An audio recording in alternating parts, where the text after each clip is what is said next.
yung dati kong trabaho. Ha? Dati kong trabaho sa printing.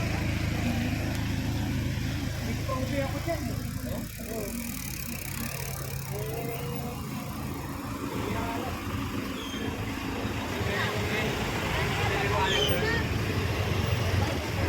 Wala kaya barya.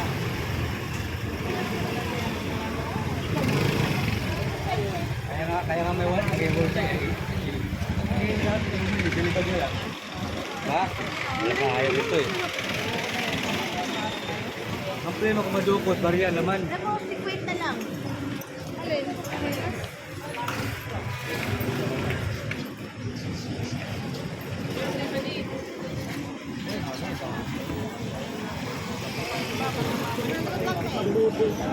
Dalawang makinainawakan ko.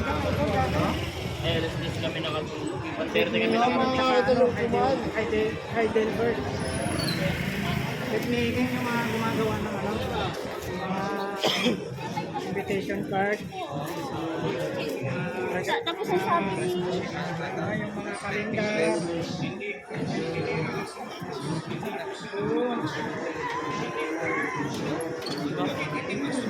Sa banda to na.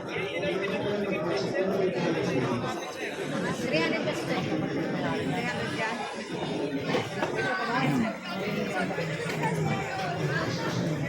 Tingyo ka pinako.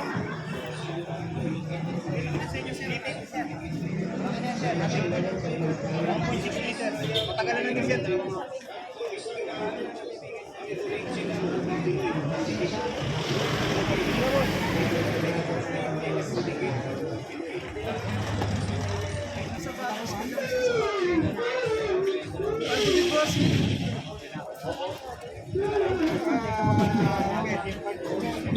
Pandikit mga boss, demo lang sir. Keso sa mga sapatos nyo, huwag gamitin sa bahay, patak lang. 1, 2, 3, 4, 5. Papatak sir, lapad nyo na. Number 1 chismosa ang kapitbahay. 10 segundo lang. 1, 2, 3, 4, 5, 6, 7, 8, 9, 10. Doon na yung kapit. Di lang dyan sa magaling. Pwede nyo rin siya pang-vulcanize tulad nito sir. Patak lang boss. Sa mga materialis natin, kagamitan sa bahay, patak lang. Iba kasi rugby ginagamit sapatos. Rugby ngayon, sinisingot na lang. Patak lang. Pag patak, lapad nyo. Bilang lang kayo ng 10 segundo. Tulad dito. 1, 2, 3, 4, 5, 6, 7, 8, 9, 10. Pagkalipas yan, sir, pwede nyo pong atakin. Atakin nyo po. Ako? Opo, mapapakal ka. Madadala.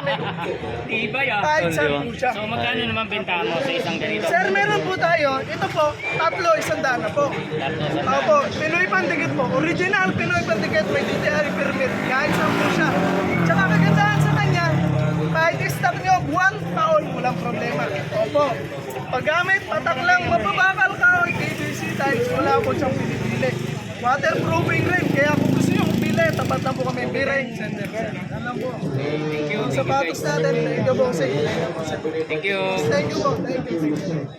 Lahat siya ng utaklan, naman bakit ba? Ano ba yung nahanap niyo? Ha? Sige, subukan mo nga ganun, no? Ipatingin sir mo. Lahat siya nagpapsulot sir, lahat siya ng mga beritin. Mga walang palagot. Ayan sir, mga pinipatigit sir mo. Wala pa rin nagbabago yun. Ito na yun ang trending.